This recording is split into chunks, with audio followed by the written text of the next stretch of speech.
Hey guys, welcome back to my channel. It's Cami. So for today's video, I wanted to do makeup that I regret buying. I do tend to purchase a lot of makeup and I do have a lot of makeup as it is, but I try out and test out a lot of makeup for my YouTube channel. So I do have several products that I regret buying, and they're for different reasons, whether it be for a color or a formula. But of course, if these products work out for you, that is amazing and that's awesome, but they just didn't work out for me. So if we have a disagreement, like nothing against you, these products just did not work out for me. So let's go ahead and get into the video and you can see all of the makeup that I regret buying. So the first purchase that I regret buying is the Makeup Revolution London Luxury Baking Powder in Banana. This is actually a dupe for the Ben Nye Banana Powder, which was all the rage a long time ago, actually. I never wanted to purchase that because it was really expensive, so I ended up purchasing the dupe, which is this one. It's nothing against the formula, the packaging is where I'm like, what? I typically like to take my loose powders and put it on the back of my cap and then take a sponge and, apply that under my eyes. But you can't. The cap is so small. You can fit an eyeshadow brush in this, which doesn't even make sense because this is for your face. I mean, I guess you could like take a little mirror or pan or whatever and pour it on there and then take your brush and use it that way. That just seems so messy and such a hassle for something. Other products have a bigger cap and it's way better. I just regret buying this because I don't even use it because it's so messy. I mean, it's good. The powder's good, but it's not like amazing to where I would go through the hassle. Along those lines, I do have another powder. This is I Heart Revolution. I do not mean to bash Revolution at all. I love a lot of their products. These are the two products that I'm starting out with, so that's great. But this is the I Heart Revolution Banana Scented Baking Powder. I purchased this several months ago and I actually really like the powder. I just don't like the color and I don't like the scent either. It smells so heavily of bananas. It's almost like that like sweet candy banana smell, and I hate that smell. So whenever I apply it, I can't stand it. And the color is a little dark. It is yellow. It's a little too dark for my under eyes because I really like a brightening under eye. So I did purchase the peach one in this line and I like that a lot better. So it's nothing against the powder itself. It's just the scent and the color that did not work out for me. Again, nothing against this brand because the first two products are from Revolution, but it's just the color and the scent I can't do. So for liquid blush, I did talk about this in my speed reviews. This is the Physicians Formula Organic Wear Dewy Blush Elixir in the color Apricot Glow. I regret buying this because I've tried many cream blushes and this is my least favorite. It is just so oily and so thick. I do not like it at all. The packaging is really nice. Like, this is a very sturdy bottle. I like that there's a pump. I think the packaging is great. I just do not like the formula within it. I have oily skin, so putting this on top of my oily skin, it just makes it move everywhere on my face and I regret it. The next one I have is the Colourpop Perk Up Pressed Powder Cheek Blush. I actually love Colourpop blushes. This shade, however, just did not work out. When I first opened this, I thought it would work out for me. It's just like the outer packaging kind of makes the blush look really dull, so I thought that's what was wrong. But honestly, this color just does not work for my skin. I think this would be really beautiful on fair skin tones, but on my medium skin tone, this does not show up at all. It's like pretty much the color of my skin tone. So the color just did not work out for me, but I do love their blushes. I love the blushes from the Princess Collection and the Kathleen Lights blushes as well. So it's nothing against Colourpop's blushes, it's just this color did not work for me. And it definitely looked different online when I purchased it. So I do regret buying this because I'm probably never going to wear it because it's just never going to show up on my skin tone. So the next two products are loose highlighters, and it's nothing against the product itself. I think they're both really beautiful. I just do not like loose highlighters. So I have the Wet n Wild Mega Glow Loose Highlighting Powder, and this is from their Zodiac collection. This is in the shade Written in the Stars. And I also have the Jaclyn Hill High Volt highlighters. So they both swatch beautifully. Like, they're both gorgeous. The Wet n Wild one just looked beautiful with one swipe. That was one swipe. And The Jaclyn one was also one swipe and very little product, and it was beautiful. So both of these, you don't need a lot of product. I just hate how messy it is because you have to like take a little bit, tap it on the cap, and then take your brush and swirl it on your face. Whereas if it was a pressed highlighter, all you have to do is take your brush and put it in there. These are also not travel friendly because they will spill everywhere and get everywhere, and then like let's say you accidentally drop it cap down, which I don't want to do, so I'm not going to show you, but you know, you flip it over. All the product's going to be on the cap. They're both beautiful. They both apply beautifully. I just can't stand the packaging. I should learn my lesson that I don't like loose highlighters.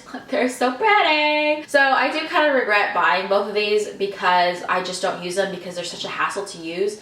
But they are beautiful, and I am kind of happy to have them in my collection. But I just don't use them as much as I probably should because I use my pressed highlighters way more than these. So the last products I want to talk about, they are all eyeshadows. I personally love eyeshadows, so I'm really picky about my eyeshadows. So a lot of my products that I have are eyeshadows that I regret buying because I do love eyeshadows and I buy a lot of them. The first one I have is the Too Faced Hot Buttered Rum eyeshadow palette. This came out in the holiday season. The colors are really pretty. Like the shimmers are really gorgeous. They swatched beautifully. The mattes are pigmented, and the smell of it still smells like hot buttered rum, and it's been like 7 months. I just don't use it. It's a beautiful palette and it's great for traveling, and I would definitely use it if I traveled, but of course I'm not traveling anywhere because COVID ruined that. I just don't use this as often. I grab and reach some of my bigger palettes because I know they have way more shade, so I don't really grab for this. I mean, it's beautiful and I think it's a great palette, but I just don't reach for it because it's so small and it's a holiday edition, so even for videos I don't use it because it's a limited edition and it's not there anymore. Yeah, I do kind of regret buying this. The next one I have to talk about was actually in my haul and then also in my testing new drugstore videos. Probably sick of hearing this, so I won't talk about it very much, but this is the Profusion matte palette, the 10 shade matte eyeshadow palette. I did not like this. This was only $5, so it's not really like a big regret, because if this was like $50, I'd probably regret it more, but it's only $5. But I do not recommend this. I regret buying it because the mattes aren't pigmented. It blends out to nothing, and they're not that great. I do regret buying this, but at least it was only $5. The next one I have is the Zoeva matte palette. I remember people talking about Zoeva eyeshadows a long time ago, and then I didn't want to purchase them because they were only online on the Zoeva website. So when they finally came to Ulta, I was interested in it, but I was like, I don't know if I want to spend $28 on a palette because I don't even know the formula. So I actually saw these on sale one day at Ulta for like, I don't know, $8. Like, okay, I'll pick it up. I've been wanting to try them. And of course I regret it because these shadows are just really chalky. They're not that pigmented. The color scheme doesn't really speak to me. I just don't really reach for this palette. I purchased 3 Zoeva palettes because there was like different ones on sale that day. So I purchased 3 of them, and 2 of them are now in my like giveaway pile that I give away to like my friends and family. And so I decided to keep this one because it was a bunch of mattes. They're not that great. I don't see the hype about them. I haven't heard anyone talk about them in years, but before, I don't see the hype about them. I mean, they could have changed their formula and it was better before. I do regret purchasing this because I just never reached for it. So the next product I want to talk about is the Haus Laboratories Stupid Love palette. I did a whole review on this palette, so I will go ahead and link it up in the cards or down in this description below. And of course, with any of these products, I will link a video down below. Let's get back to the palette. In the review, I wasn't that impressed by it. I do like the colors, and I think Lady Gaga was going in the right direction. I just think she needs to work on her formula a little bit more. The inconsistency in this palette is outrageous. You'll see in the swatches, some of the mattes were really pigmented and really beautiful and swatched amazing, but some of them were like terrible. The color Sign, I had to go in twice to make it pigmented in my swatches. Plastic Doll is like a super creamy matte compared to Sign, so it swatched pretty well, but it was very chalky. I'm really excited to try out the Peace color because it's really beautiful teal and it swatched pretty well. And then a lot of the inconsistencies really lied in the shimmers. Some of them were like glitters, like Free Woman was pretty much a glitter. And then Rain on Me and Alice swatched terribly. Like, they didn't even show up on my arm. They were awful. So I don't even know how you would even use that. Maybe like a lid topper, but even then it's like you can't even see anything because it's not really that glittery. But Babylon and Motion swatched gorgeously. When you go into this palette, you just don't know if it's going to be good or not, the eyeshadows, because there's so much inconsistency between the shadows in the palette. So since that video that I filmed, I haven't picked this up. It's kind of an unreliable palette because you don't know what you're gonna get. I do regret purchasing this. I mean, as a collector of makeup, I don't regret it because this is a Lady Gaga palette, and of course, like, as a collector, I love that. But as a user of makeup, I don't use this, and I don't think I will use this. Maybe I'll dip into it for that Peach shade specifically because I haven't tested it out and I'm really excited to now that I've swatched it again. But honestly, the palette as a whole is not worth the price. I think it's like $42, $45. And when you don't know what shades are gonna work and what doesn't, I don't think it's worth it for that price. So I do regret it, but I am glad as a collector to have it in my collection. The next palette I have is the Jaclyn Hill X Morphe Palette Volt, and I believe this is in the Armed and Gorgeous. I love her big palettes. The first edition and the second edition, I have both of them, and they're both gorgeous. I think I purchased 2 of her little palette bolts. I purchased this, and I think I purchased the Ring the Alarm, the like red one. I think that's what it is. I could probably be wrong.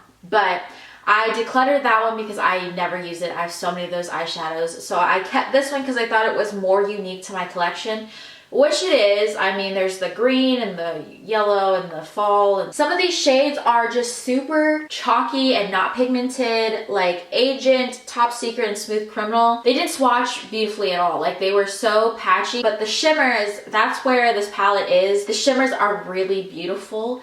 And when I swatched them, they were gorgeous and pigmented, but the mattes is where it's lacking. Some of it is really nice. Like, I think Access was good and Prowl was good, but you know, this is a 10 eyeshadow palette, and if I can only use 1, 2, 3, 4, 5, 6 shades, I don't really see the point of it. I also don't reach for it as often just because I like other palettes better. I do regret purchasing this. I just don't use it as often as I probably should, and I would like to. Alright guys, so those are all the products that I regret buying. Of course, if these products worked out for you, that is great. They just didn't work out for me for formula reasons, for skin type reasons, for color reasons. And you know, if it did work for you, that's great. But I do regret purchasing these because I don't reach for them, or they didn't work out for me. I hope you enjoyed the video. Don't forget to like and subscribe, and I'll see you in the next one. Bye.